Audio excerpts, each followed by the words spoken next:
புதுமை பெண் திட்டம் உயர்கல்வி பெறும் மாணவிகளுக்கு மாதம் 1000 ரூபாய் வழங்கும் திட்டம்.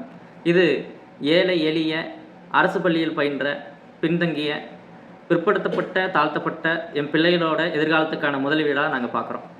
இதை எப்படி முதலீடுன்னு சொல்லுவீங்க அப்படின்னு ஒரு சிலர் சொல்கிறாங்க. ஒரு சிலர் என்ன சொல்கிறாங்கன்னா, அதிமுக கொண்டு வந்த தாலிக்கு தங்கம் திட்டத்தை நிறுத்திட்டு தான் இந்த திட்டத்தை செயல்படுத்துகிறாங்க அப்படிங்கிற ஒரு குற்றச்சாட்டை வைக்கிறாங்க. 2021 ஆட்சி பொறுப்பேற்கிற திமுக அரசாங்கம் இந்த குற்றச்சாட்டை மேலே சுமக்கிறாங்க. இதுக்கு யார் காரணம்னு பார்த்தா, இது ஒரு 3 வருஷத்துக்கு முன்னாலேயே தடைப்பட்டு சரியாக அமல்படுத்தப்படாமல் கிடந்திருக்கு.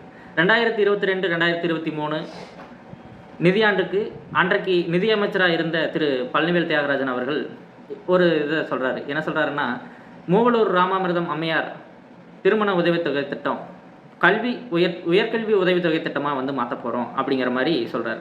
அன்றைக்கு அதோட விளைவுகளாக என்ன இருக்குன்னு அவர் ஒரு சில இதை பட்டியலிடுறார்.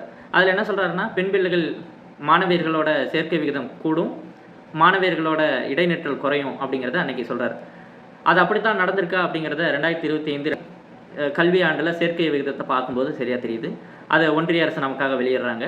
அதில் என்ன தெரிஞ்சிருக்குன்னா, 49.8%, அதாவது 50% இருந்த மாணவியர்களோட சேர்க்கை விகிதம் 76% உயர்ந்திருக்கு. கிட்டத்தட்ட 25%க்கும் மேலாக இந்த வளர்ச்சி இருக்குது, சேர்க்கை இருக்குது அப்படிங்கிறத உறுதிப்படுத்துது இந்த ரிப்போர்ட்டு. இது மாணவர்களுக்கும் விரிவுபடுத்தணுன்றதுக்காக அப்போவே கொண்டு வரப்பட்ட திட்டங்களும் அமல்படுத்தப்பட்டு அதோட விளைவுகளும் இதில் தெரியுது. 46.6% இருந்த மாணவர்கள் சேர்க்கை 71% உயருது. ஸோ இந்த வளர்ச்சிக்கு காரணம் தமிழ் புதல்வன் திட்டம், புதுமை பெண் திட்டம், இந்த 2 திட்டங்களும் தான்.